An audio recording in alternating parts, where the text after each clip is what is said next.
আজকে আমরা এক্সেল এর হোম ট্যাব নিয়ে আলোচনা করব এবং হোম ট্যাবের সাথে সাথে ডেটা টুলস যেগুলো আছে সেগুলো একটু দেখবো। হ্যাঁ, ফাইল ট্যাব লাস্ট ক্লাসে দেখা হয়েছে যে ফাইল ট্যাবের মধ্যে কি কি ইনফরমেশন আছে এবং সেখান থেকে আমরা প্রোটেক্ট করতে পারি স্ট্রাকচার। আমরা যদি কোনো শীট লক করতে চাই সেটা লক করতে পারি। হ্যাঁ, তো ওখান থেকেও লক করা যায়, প্রোটেক্ট করা যায় এবং অন্য আরেকটা জায়গা থেকেও মানে প্রোটেক্ট করা যায়। আমরা সেগুলো দেখেছিলাম। তা আজকে আমরা দেখি, আজকে আমরা হোম ট্যাবের কিছু কাজ দেখবো এবং কন্ডিশনাল ফরম্যাটিং। হ্যালো,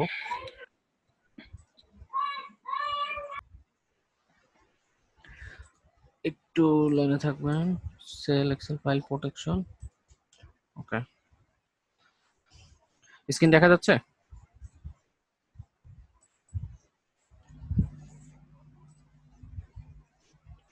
ওকে, ঠিক আছে। আমরা আজকে যেটা দেখবো হোম ট্যাব। হ্যাঁ, হোম ট্যাবে যা যা অপশন আছে সেগুলো নিয়ে আমরা একটু দেখি। হোম ট্যাবে দেখেন এখানে অনেকগুলো ট্যাব আছে, হোম আছে, ইনসার্ট আছে, তারপরে হচ্ছে যে ফর্মুলা বার আছে, ডেটা আছে, রিভিউ। হ্যাঁ, তা আমরা প্রথমে হচ্ছে যে হোম ট্যাবে আসলে যা আছে সবকিছু দেখার দরকার নেই, যেগুলো ইম্পর্টেন্ট সেগুলো দেখবো। ঠিক আছে। আহ, তা- তার মধ্যে আমরা আহ এখানে টেক্সট, এগুলো এখানে কি আছে এটা দেখার দরকার নেই। জাস্ট আমরা দেখি এখানে যে সেলটা আছে। ওকে, এখানে প্রথমে হচ্ছে কি কাট। তা আমরা কোনো কিছু যদি এখানে যদি কোনো কিছু কাট করতে চাই ডাইরেক্ট এখান থেকেও আমরা কাট করে এখানে পেস্ট করতে পারি, মানে কেটে নিয়ে আসবে। অথবা আমরা কন্ট্রোল এক্স দিয়েও কাট করে, কন্ট্রোল এক্স হচ্ছে এটা শর্টকাট, কন্ট্রোল এক্স দিয়েও কাট করতে পারি, কাট করে কন্ট্রোল ভি দিয়ে আমরা পেস্ট করতে পারি। তো এখানে হচ্ছে যে আমরা হোম ট্যাবের মধ্যে প্রথমটা হচ্ছে কাট, তার পেস্ট করার জন্য আমি যে কোনো একটা সেলে সিলেক্ট করলাম, তারপর হচ্ছে পেস্ট করে দিলাম, এই পেস্টের মধ্যে ক্লিক করলাম, তাহলে সে পেস্ট করে নিল। যেটা আমরা কন্ট্রোল এক্স এবং কন্ট্রোল এক্স দিয়ে কাটতে পারি এবং কন্ট্রোল ভি দিয়ে পেস্ট করতে পারি। ফরম্যাট পেইন্ট নামে কি অপশন, ফরম্যাট পেইন্ট আমরা দেখি এখানে। যেমন আমি এখানে ব্যাকগ্রাউন্ড দিলাম, এটার কালার দিলাম ধরেন রেড বা ব্লু দিলাম। হ্যাঁ, তা আমি এখানে কোনো কিছু, এখানে আমি কোনো কিছু লিখলাম। ঠিক আছে? এখন আমি চাচ্ছি যে এখানে আমি যেভাবে কালার বা যেগুলো করেছি সেগুলো যেন এটার মধ্যেও আসে, তাই আমি এটা জাস্ট সিলেক্ট করবো। সিলেক্ট করলে এই যে ফরম্যাটিংটা করলাম আমি, হ্যাঁ, এখানে জাস্ট সিলেক্ট করে এই ফরম্যাট মানে সেলটা প্রথমে সিলেক্ট করবো, সিলেক্ট করে ফরম্যাট পেইন্টারে আমি ক্লিক করবো। ক্লিক করার পরে আমি যে জায়গায় এই ফরম্যাটটা আমি সেট করতে যাচ্ছি জাস্ট সেটার উপরে যে আমি মাউস দিয়ে ক্লিক করে দিব। ক্লিক করলে ওই সেম ফরম্যাটিংটা হয়ে যাবে এখানে।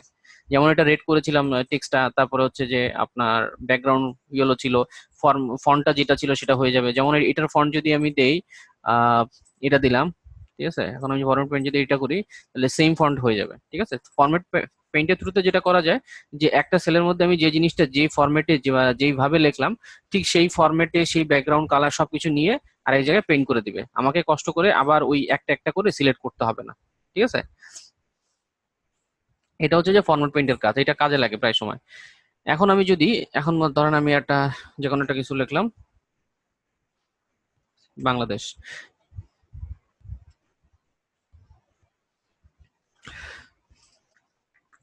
আচ্ছা, এই যে বাংলাদেশটা কথাটা লিখলাম, এখন বাংলাদেশটা আমি চাচ্ছি বোল্ড করতে। তো বোল্ড আমি কোথা থেকে করতে পারবো দেখেন, এই যে ফন্ট নামে একটা সেকশন আছে, ফন্ট গ্রুপ, এই গ্রুপের মধ্যে অনেকগুলো বাটন আছে, এগুলো হচ্ছে একটা বাটন।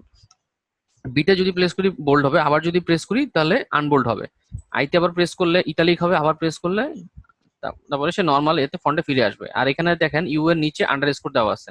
ঠিক আছে, তো এখানে ক্লিক করলে আন্ডারস্কোর হচ্ছে, আবার ক্লিক করলে আন্ডারস্কোর চলে যাচ্ছে।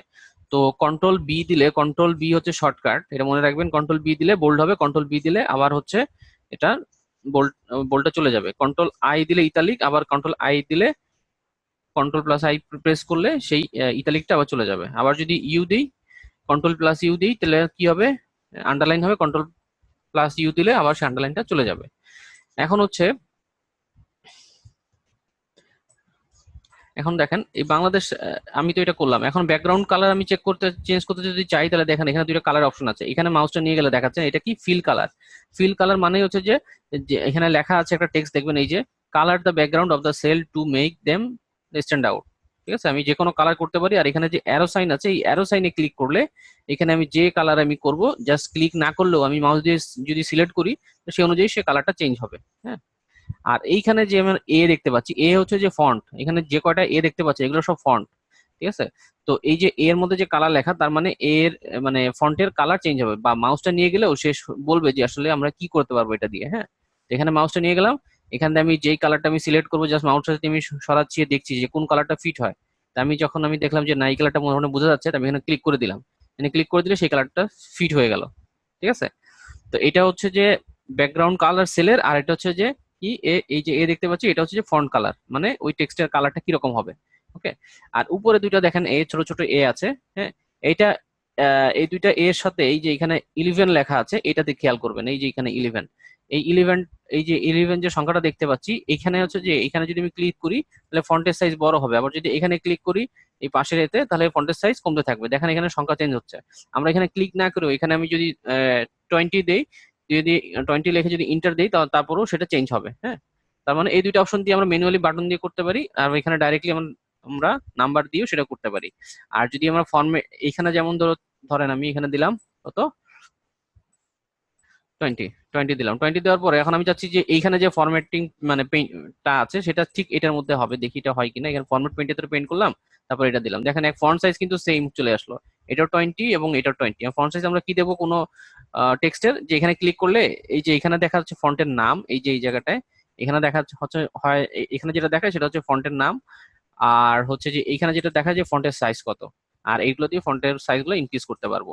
এর পাশে একটা জিনিস আমি স্কিপ করে গেছি, এটা আমি এখন দেখাচ্ছি। সেটা হচ্ছে যে এখানে দেখেন এই যে একটা বক্স আকারে দেখতে পাচ্ছি এখন অ্যারো সাইন আছে, এটা হচ্ছে যে কি এই যে সেলের বর্ডারের কালারটা, মানে বর্ডার দিতে পারবেন। বর্ডারটা আপনি যদি এই সেলের নিচের দিকে দিতে চান দিতে পারবেন। ঠিক আছে, মানে এই জিনিসটা বোঝার জন্য আমরা যেটা করি গ্রেড লাইন অনুসারে এখন দেখেন একটা হোয়াইট স্পেস। হ্যাঁ, আর আমি যদি নিচে একটা বর্ডার দিতে চাই, আন্ডারলাইন যেটা দিয়েছিলাম না ওইরকম যদি একটা বর্ডার দিতে চাই নিচের দিকে এই সেলের মধ্যে, তাহলে আমি এখানে কি করব, এই যে এখানে ক্লিক করব। ক্লিক করার পরে দেখেন বর্ডার বটম, এবং দেখেন এখানে টোটালটা ছোট ছোট ড্যাশ দিয়ে ইয়া করা আছে, কিন্তু নিচের দিকে একটা ডার্ক একটা কালার মানে বর্ডার দেওয়া আছে। তা আমি যখন ক্লিক করি দেখেন, সরি এটা সিলেক্ট করতে হবে, এটা সিলেক্ট করে এখানে ক্লিক করলাম। ক্লিক করলে দেখেন এটা নিচে বর্ডার চলে আসলো। দেখি কি, ঠিক আছে, এটা নিচে বর্ডার চলে আসলো। এখন আপনি যদি চান যে এটা নিচে আপনি দিবেন না, এটা সাইডে দিবেন, হ্যাঁ, তাইলে আমি লেফট বর্ডার দিলাম। তাহলে দেখেন নিচে এবং লেফটে দুই সাইডে বর্ডার চলে আসলো। কারণটা হচ্ছে যে আমার নিচেরটা তো আমি রিমুভ করি নাই, সেই জন্য নিচেরটা তো আছেই, সাথে আমি লেফট সাইডের বর্ডারটা আমি সিলেক্ট করেছি, এবং সেই জন্য এখানে দেখেন এখানে টোটালটা হচ্ছে যে কি ছোট ছোট ড্যাশ দিয়ে আছে, মানে এই যে ডট ডট আছে, ডট ডট মানে সেই জায়গাটা হচ্ছে যে খালি, আর যেখানে হচ্ছে একটা দাগ দেওয়া আছে সেটা হচ্ছে যে কি একটা বর্ডার। হ্যাঁ, তো আমি যদি এই টোটাল, আমি যদি এই দুইটা বর্ডার বা এর দুইটা বর্ডার যদি শুধুমাত্র বন্ধ করতে চাই, তাহলে আমাকে যেটা করতে পুরো সেলের বর্ডারটা আমাকে বন্ধ করে নিতে হবে, নো বর্ডার করে নিতে হবে। নো বর্ডার করলে বর্ডারটা চলে গেল। এখন আপনি যদি চান যে উপরে দিতে, তাহলে এই যে টপ বর্ডারে দিবেন। ঠিক আছে, আবার যদি মনে করেন না আপনি এটা দিবেন না, তাহলে সেক্ষেত্রে যেটা করবেন এখানে সিলেক্ট করে নো বর্ডারে দিয়ে দিবেন, তাহলে সব বর্ডার চলে যাবে। আবার সিলেক্ট করে এখান থেকে হচ্ছে যে থিক বর্ডার দিতে পারেন, টপ বটম বর্ডার, তারপরে টপ থিক বর্ডার, এগুলো দিতে পারবেন। আবার চাইলে এখান থেকে হচ্ছে যে আপনি বর্ডারে যদি কালার লাইন যদি চেঞ্জ করতে চান সেটাও দিতে পারেন, যে আমি এখানে সিলেক্ট করি হচ্ছে রেড। হ্যাঁ, এই যে আমি দেখেন এখন যা যা বর্ডার দিব আমি সেটা সেই ধরনের বর্ডার হবে। এই যে থিক বর্ডার দিলাম, দেখেন এটা রেড হয়েছে। হ্যাঁ, এখন আমি কালারটা চেঞ্জ করে দিই। কালারটা চেঞ্জ করে আমি এটা করলাম, দেখেন এখানে এটা পেন্সিল চলে আসছে, তো পেন্সিল দিয়ে জাস্ট ডাবল ক্লিক করব। ডাবল ক্লিক করার পরে দেখেন এই যে উপরেটা শুধুমাত্র কালারটা চেঞ্জ হয়েছে। এখন আমি এখানে আমি যদি এটা দিয়ে ক্লিক করি তাহলে দেখেন এটা ব্ল্যাক কালারটা নিয়েছে। ঠিক আছে, এটা একবার ইজি জিনিস, সেটা মানে না বোঝা কিছু নাই। জাস্ট এইখানে হচ্ছে যে লাইন কালার দিয়ে আমরা বর্ডারের লাইন গুলো আমি চেঞ্জ, মানে বর্ডারের কালার গুলো চেঞ্জ করব। তারপরে ইরেজ দিয়ে বর্ডার ইরেজ করে দিতে পারবো আমরা। এই যে এখান থেকে ইরেজের থ্রুতে আমরা বর্ডার ইরেজ করে দিতে পারবো।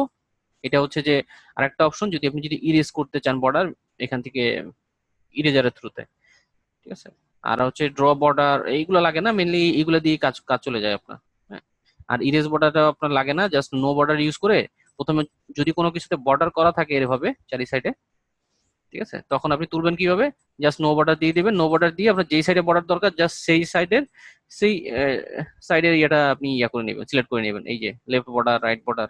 ঠিক আছে, এইভাবে সিলেক্ট করে নেবেন। এটা জাস্ট বর্ডারের জন্য।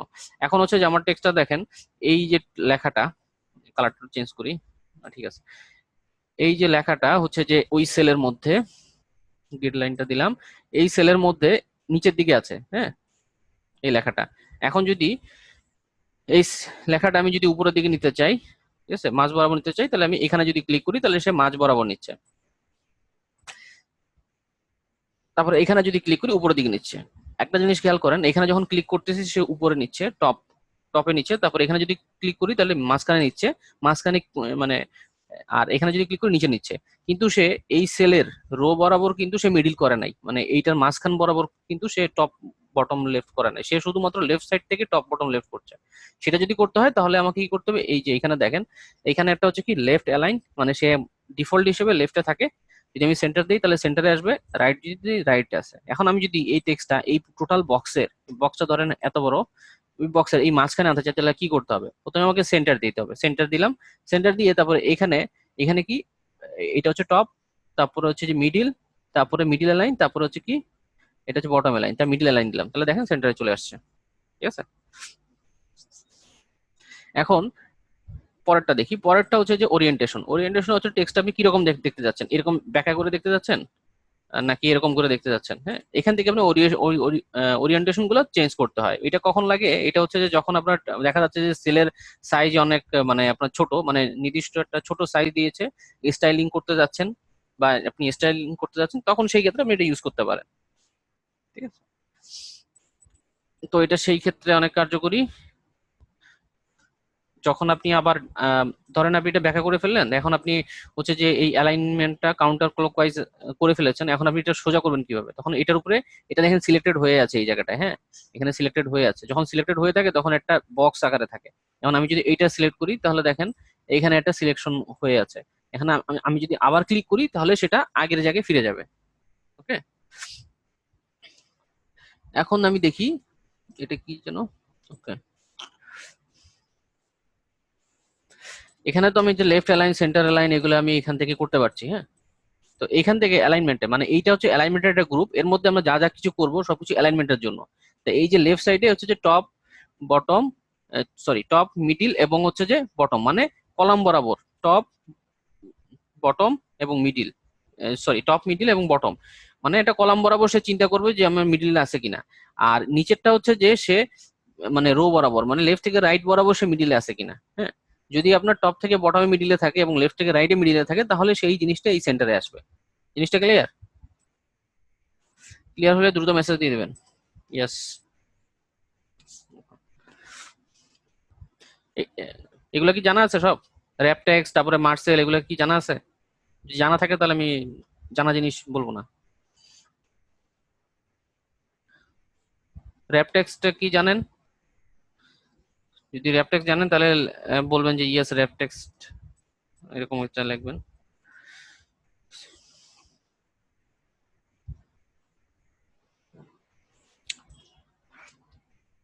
আহ, জানেন না? ঠিক আছে।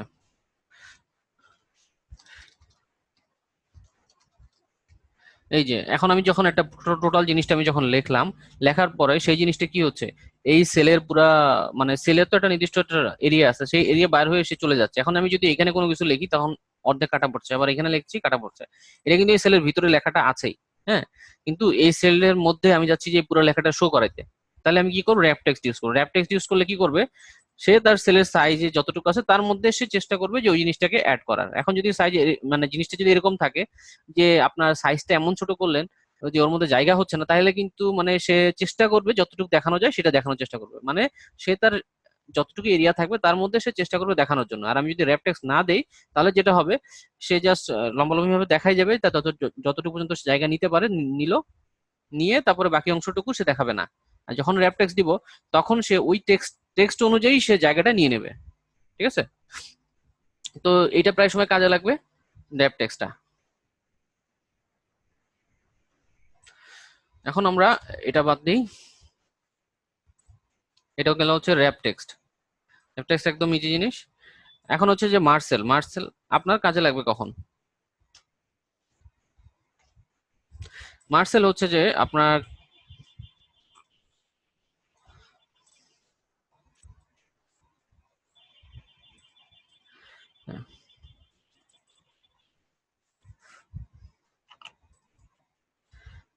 এই দেখেন মার্সেল হচ্ছে যে আপনি ধরেন এখানে আপনি ওয়ার্কিং অন এটা যখন আমি লিখছি তখন দেখেন দুইটা সেলের অ্যাড্রেসে নিয়ে নিচ্ছে। একটা হচ্ছে এই সেল এবং এই সেল। হ্যাঁ, এই এতটুকু জায়গা আর এই এতটুকু জায়গা, দুইটা।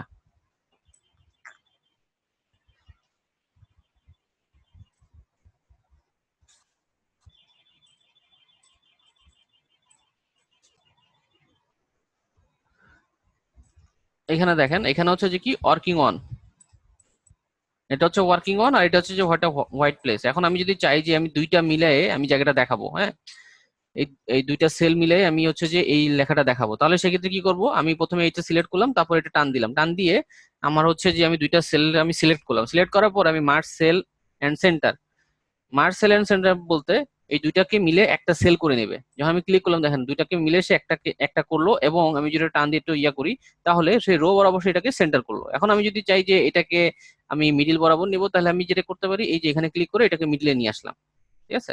মানে থাকে না যে আপনার এখানে ওয়ার্কিং অন, তো এখানে মনে করেন আপনার একটা টাইপ দিলেন, আর এখানে আর এই সেলের মধ্যে আরেকটা কিছু লিখলেন, ঠিক আছে।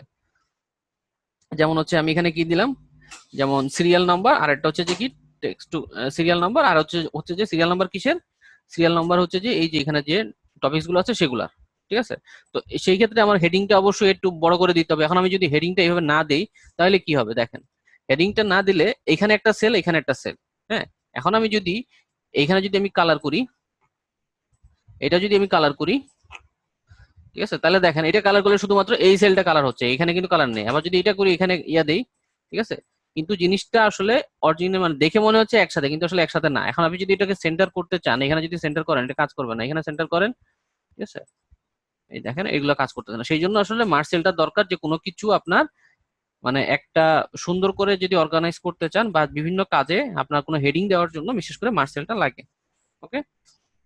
আর মার্সেলের মধ্যে দেখেন অনেকগুলো অপশন আছে, যে অ্যাক্রস, এক মার্সেল অ্যাক্রস বা মার্সেল, মার্সেল অ্যাক্রস বলতে হচ্ছে যে আমি এই যে দুইটা যে আমি সিলেক্ট করলাম, হ্যাঁ, আমি এই দুইটা সিলেক্ট করলাম, সিলেক্ট করার পরে প্রত্যেকটা লাইনের একটার সাথে আরেকটাকে সে মার্জ করবে।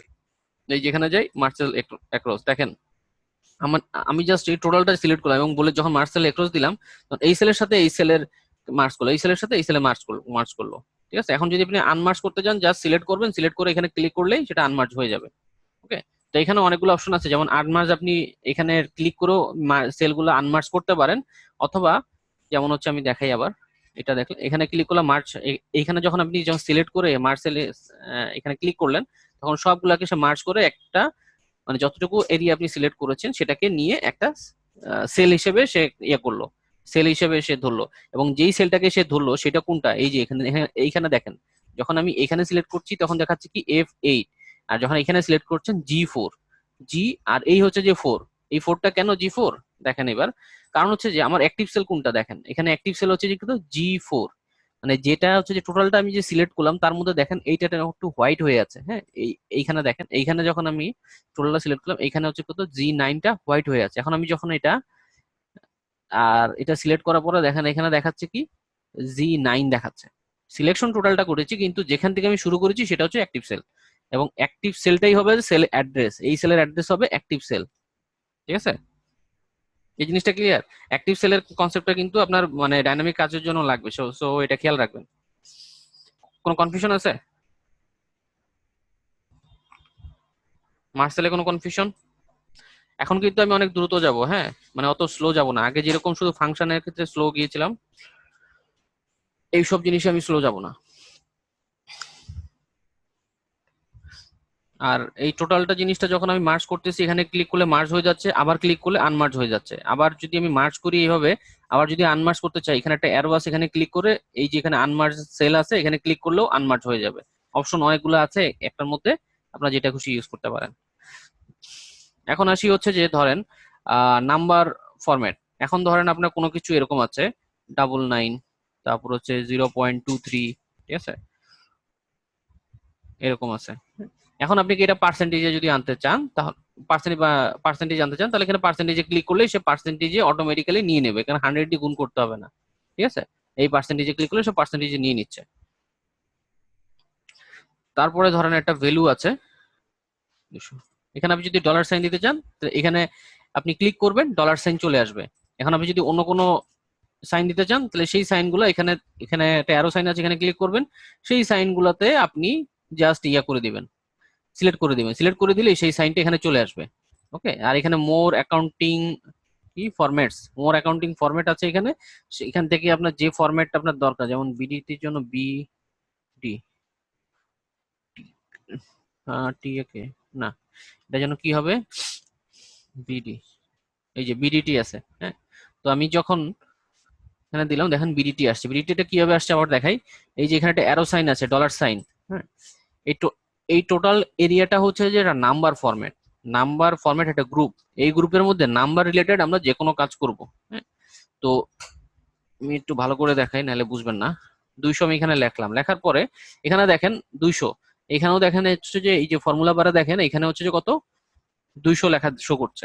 যখন আমি এটা পার্সেন্টেজে করতেছি, সরি সরি পার্সেন্টেজে না, যখন আমি এটা ডলারে আমি কনভার্ট করতেছি, আমি যখন এখানে ক্লিক করতেছি ডলার, এইখানে কিন্তু কোনো ডলার সাইন কিন্তু নাই। এইখানে কিন্তু ডলার সাইন দেখাচ্ছে, কারণ ফরম্যাটিং করে আমি দেখাচ্ছি আপনাকে এটা হচ্ছে যে $200, হ্যাঁ। কিন্তু অ্যাকচুয়ালি আসলে এখানে ডলার সাইনটা জাস্ট আপনাকে চোখের সামনে দেখাচ্ছে যে এটা ডলার, হ্যাঁ।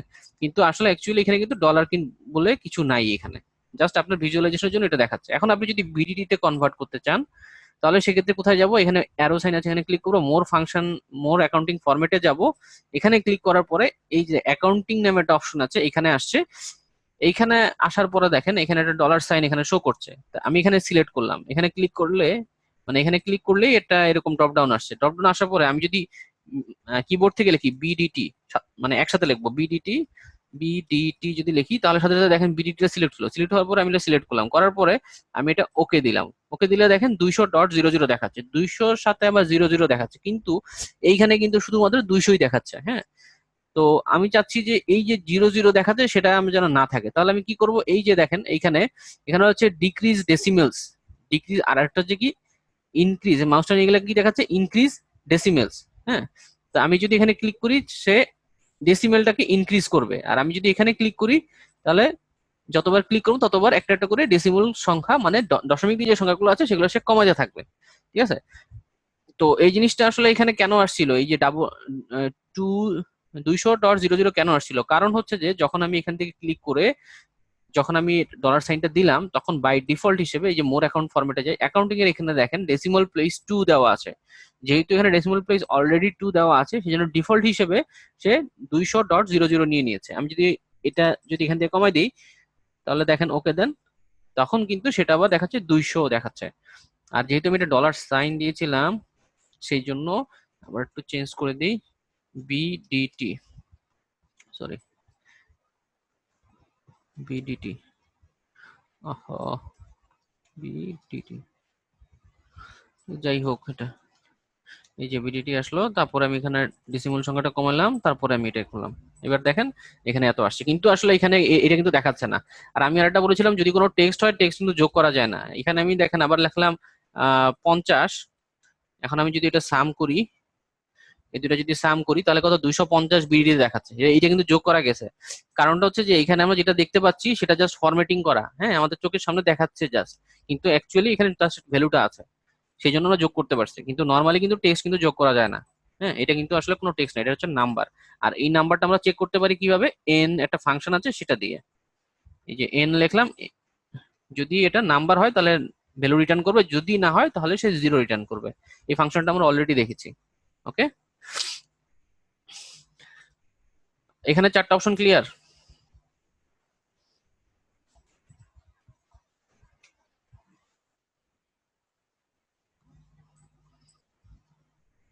ক্লিয়ার।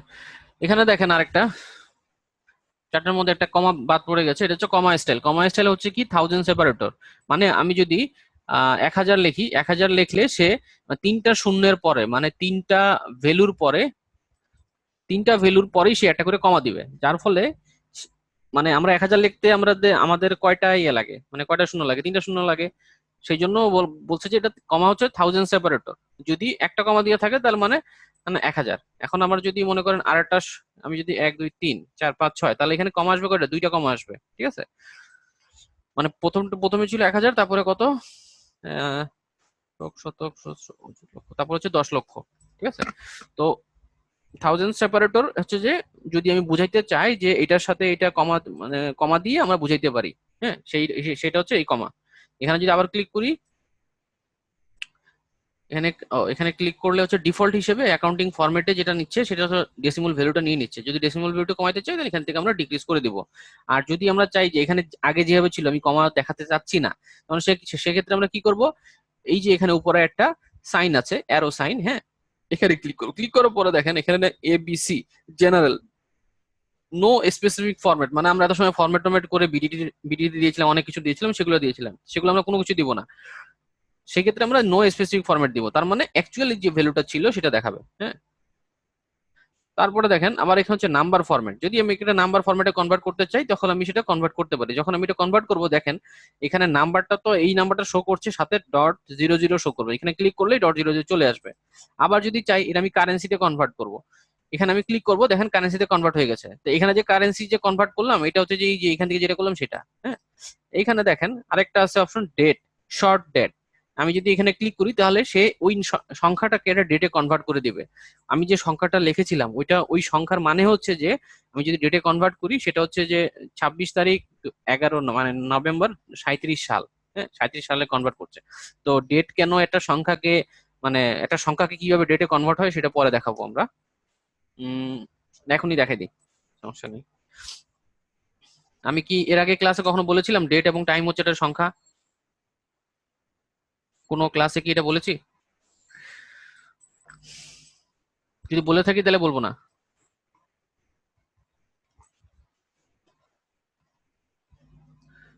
এখানে কি ডেট টাইম নিয়ে মেবি আলোচনা করা হয়, বলেছিলাম না? ঠিক আছে, যাই হোক যদি বলে থাকি তা ভালো, তাহলে এটা আর বলছি না।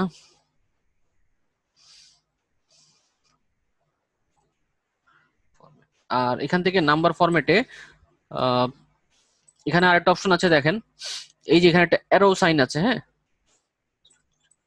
এখানে একটা ছোট করে একটা অ্যারো সাইন আছে, এখানে আমি যদি ক্লিক করি, ক্লিক করার সাথে সাথে দেখেন এই ফরম্যাট সেলের এই ডায়লগ বক্সটা ওপেন হয়েছে, এবং ওপেন হওয়ার পরে এখানে দেখেন অনেকগুলো অপশন আছে। আমরা এখানে যা যা করেছি এই ফরম্যাট সেলের মাধ্যমে আমরা অনেক কিছু করতে পারি, যেমন অ্যালাইনমেন্ট গুলা, অ্যালাইনমেন্ট আমরা এখান থেকে যেগুলো যেগুলো করলাম সেম কাজগুলো আমরা কিন্তু এখান থেকেও করতে পারি। হ্যাঁ, র্যাপ টেক্সট, তারপরে স্ট্রিং টু ফিট, তারপরে মার্সেল, এগুলো কিন্তু করা যাচ্ছে এখান থেকে। হ্যাঁ, তারপর হচ্ছে text direction, left to right, right to left, আমরা মানে টেক্সট ডাইরেকশন বলতে ঠিক আছে আমি এখানে সবগুলো একটু লিখি তাহলে একটা জিনিসটা ক্লিয়ার হবে।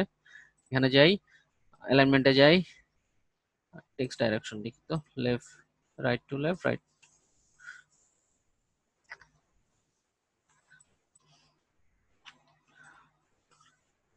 এটা কিসের টেক্সট ডাইরেকশন? ঠিক আছে যাই হোক, টেক্সট ডাইরেকশন তোমার খেয়াল নাই এটা আসলে কি। এখান থেকে যেমন আমরা টেক্সটে যে আমরা একটা অ্যাঙ্গেল দিয়েছিলাম এই যে এখানে, হ্যাঁ এইখানে এই যে এ বি এর মাধ্যমে, সেই অ্যাঙ্গেলটা আমরা এখান থেকে দিতে পারবো। এবং হচ্ছে যে ইন্ডেন্ট, আমরা হচ্ছে যে যদি আমরা এটা সরাতে চাই একটু লেফট থেকে রাইট বরাবর, তাহলে দেখেন এখান থেকে ততটুকু স্পেস, চারটে স্পেস পর্যন্ত, চারটে স্পেস কারেক্টার পর্যন্ত সে সরিয়ে দিল এখানে। এখন আমি যদি চাই যে স্পেস কারেক্টার আমি কমাই দেবো, দুইটা স্পেস পর্যন্ত সরাবে, তাহলে দুইটা স্পেস পর্যন্ত সে সরাই দিল, মানে এই সেলের ভিতরে ডাটাটাকে। ওকে, তো এটা হচ্ছে যে অ্যালাইনমেন্টে আমরা করলাম। এই অ্যালাইনমেন্টে এখানে যা যা করলাম এখান থেকেও সেম কাজটাই করা যায়। তারপরে দেখেন ফন্ট, আমরা এখান থেকে চাইলে কিন্তু ফন্ট চেঞ্জ করতে পারি, যেমন রেগুলার, রেগুলার বলতে নর্মালি আমরা একটা এক্সেল ফাইলে কোনো টেক্সট লিখলে সেটা যেরকম আসলে দেখায়, ইটালিক, বোল্ড, তারপর হচ্ছে এগুলো আমরা করতে পারি। এখানে ফন্ট স্টাইল আছে। আর এখান থেকে কিন্তু এই যে এগুলো কি, এগুলো হচ্ছে যে এই যে এখানে যে ফন্ট নেম ছিল ফন্ট গুলা, এই ফন্ট গুলো হচ্ছে যে এখানে। হ্যাঁ, তারপরে হচ্ছে যে আন্ডারলাইন এফেক্ট, এখানে দেখেন স্ট্রাইক থ্রো, এইগুলো এখানে ছিল না।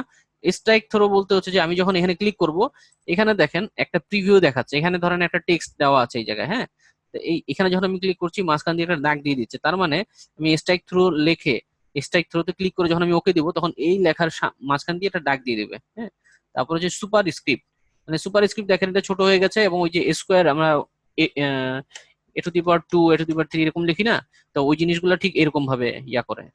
তারপর হচ্ছে সাবস্ক্রিপ্ট, এগুলো তো বুঝবেনই, এগুলা এগুলো আসলে অত বেশি কাজে লাগে না, আমি জাস্ট দেখানোর জন্য দেখাচ্ছি। তারপর হচ্ছে বর্ডার, বর্ডারের যেসব কাজগুলো আমরা একটু আগে করলাম সেই কাজগুলো এখানে করা যায়। এখানে জাস্ট এক্সট্রা যেটা করা যায় সেটা হচ্ছে যে মাউস দিয়ে ক্লিক করে আপনি চাইলে বর্ডার গুলা সিলেক্ট করে দিতে পারবেন। ঠিক আছে, এবং হচ্ছে যে এখান থেকে বলে দিতে পারবেন যে এটা আপনি বোল্ড চাচ্ছেন, এই যে এখানে স্টাইলটা সিলেক্ট করলেন, সিলেক্ট করলে মাউস দিয়ে ক্লিক করে আপনি এটা ইয়ে করে দিলেন, তাহলে দেখেন উপরে নিচে বোল্ড হয়ে গেল। ওকে, তারপর হচ্ছে ফিল, এখান থেকে আপনি চাইলে এটা কালার দিতে পারেন, এই কালার হইলো। ঠিক আছে, ফিল কালার। তারপর হচ্ছে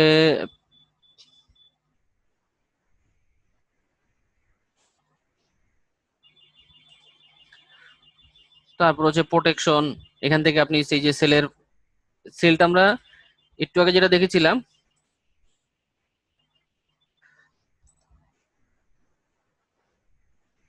এখানে আমি ক্লিক করি।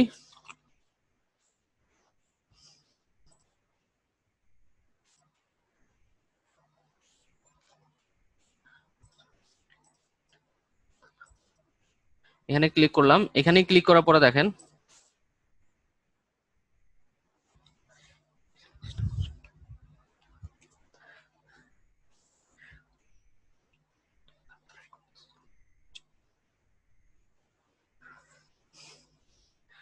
আহ, এখানে ক্লিক করলাম, এখানে ক্লিক করার পরে আমি কোনটা যেন দেখাচ্ছিলাম, এই যে প্রোটেকশন। হ্যাঁ, এখন আমি এই শিটটাকে যদি আমি প্রোটেক্ট করে দিই, রাইট বাটন ক্লিক করলাম, রাইট বাটন ক্লিক করার পরে এখানে প্রোটেক্ট শিটে দিলাম, দেওয়ার পরে এখানে আমি পাসওয়ার্ড দিলাম পি পি।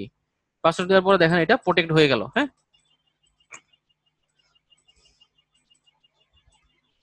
এটা প্রোটেক্ট হয়ে গেল।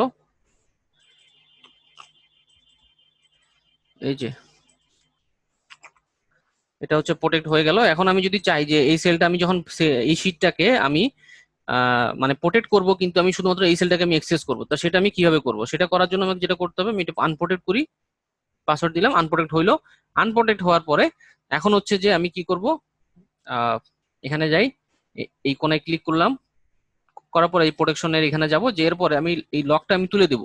লকটা যখন তুলে দিব তাহলে কি হলো, শুধুমাত্র এই সেলের ক্ষেত্রে কিন্তু লকটা উঠে গেল। জাস্ট আমাকে যেই সেলের আমি লকটা তুলবো সেখানে সিলেক্ট করবো, সিলেক্ট করার পরে আমি এইখানে নাম্বার ফরম্যাটে এই কোনো একটা অ্যারো চিহ্ন আছে, এখানে ক্লিক করবো, করার পরে প্রোটেকশনে যে আমি লকটা তুলে দেবো, দেওয়ার পরে ওকে দিলাম। কিন্তু বাকি যে সব সেলগুলো আছে সবগুলো কিন্তু লক করা আছে। তো এখানে দেখেন, এখানে আমি এই সেলটা আমি সিলেক্ট করলাম, তারপর এখানে ক্লিক করলাম, এই কোনায় প্রোটেকশনে গেলাম, এখানে দেখেন লক কিন্তু দেওয়া আছে অলরেডি সাইনটা। হ্যাঁ, এখন আমি যদি প্রোটেক্ট করি এটা, দেখেন এখানে আমি কিন্তু লিখতে পারছি, এখানে আমি যা খুশি আমি করতে পারছি। হ্যাঁ, এখানে যা খুশি আমি লিখতে পারছি, কিন্তু এখানে আমি কোনো কিছু করতে পারবো না। তো আমরা একটা নির্দিষ্ট এরিয়া যদি চাই যে আমরা প্রোটেক্ট করব, কিন্তু আমরা সেখানে অ্যাক্সেস দিব তাকে, যে সে এডিট করতে পারবে, তাহলে সেই সেলগুলোকে আমি সিলেক্ট করে দিব। যেমন এই টোটালটা সিলেক্ট করে দিলাম, করে দিয়ে আমি জাস্ট আমি এটা কালার করে দিই।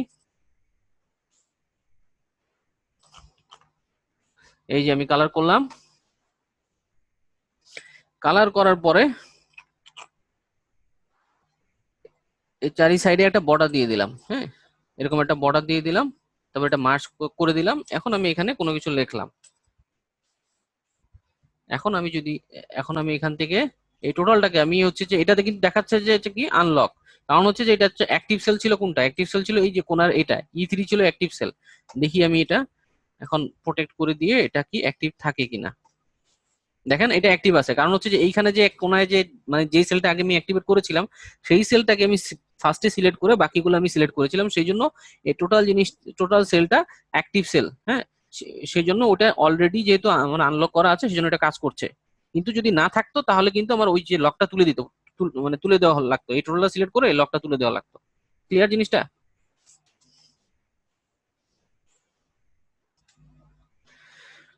এটা ইজি জিনিস, পারবেন।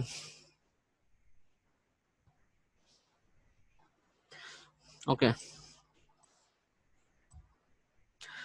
এখন হচ্ছে এখানে আমি যাই আর একটা প্রোটেক্ট শিট আমরা হচ্ছে format sell, format columns, format rose, হ্যাঁ, ইনসার্ট কলাম, ইনসার্ট রোস। তো এখান থেকে যে অপশনগুলা, হ্যাঁ, এখানে যে অপশনগুলো দেখতে পাচ্ছি আমরা, এই যে এখানে টিক দেওয়ার, এখানে দেখেন allow the all users two users of this worksheet, মানে এইগুলা হচ্ছে যে এক একটা কি ওয়ার্কশিট।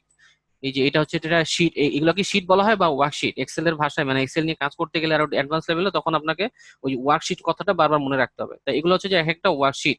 হ্যাঁ, তো এইসব ওয়ার্কশিটে যদি আপনি আহ নিয়ে কাজ করতে হয়, তাহলে দেখবেন রাইট বাটন ক্লিক করার পর আমি প্রোটেক্ট যাচ্ছি, তখন এই কথাগুলো পাবেন, এই ওয়ার্কশিট নামটা লেখাটা পাবেন। তার মানে হচ্ছে যে allow all user of this worksheet to select lock cells, lock সেলকে সে সিলেক্ট করতে পারবে, সিলেক্ট আনলক সেল, আনলক সেলকে সিলেক্ট করতে পারবে। হ্যাঁ, কিন্তু এগুলো সে করতে পারবে না, যেগুলো হচ্ছে যে চেক বক্স দেওয়া নাই, সেগুলো সে করতে পারবে না।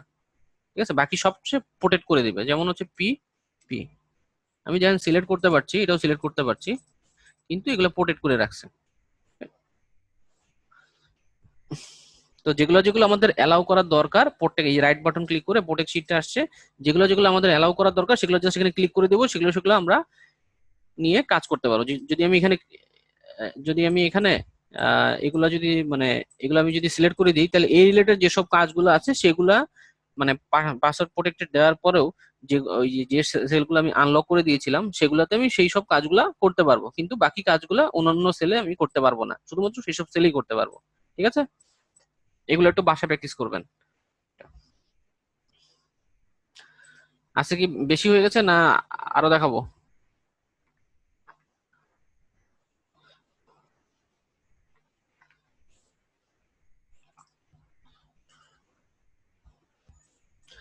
আর 1 মিনিট আছে, সেশন আউট হয়ে যাবে। হ্যাঁ, সেশন আউট হয়ে গেলে আপনার কি লগ ইন করবেন নাকি নেক্সট ক্লাস?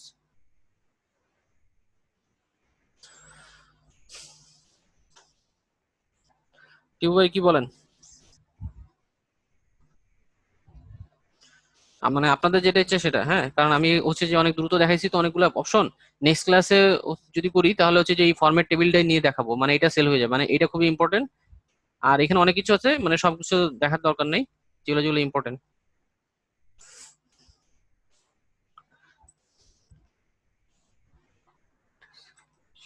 হ্যাঁ, স্যালারি শিট ওটা লাস্টে, আগে এইসব জিনিসগুলাই বুঝেন, আর ওই যে লাস্ট 3টা ক্লাস যেগুলো নিয়েছিলাম না, ওগুলো ভালো মতন দেখবেন, তাইলে ওই স্যালারি শিট বানাইতে পারবেন, তাছাড়া পারবেন না। ঠিক আছে। আর স্যালারি শিটের একটা ইয়া দিয়েন, মানে কোনো একটা ফরম্যাট দিয়েন যে এরকম চাচ্ছেন।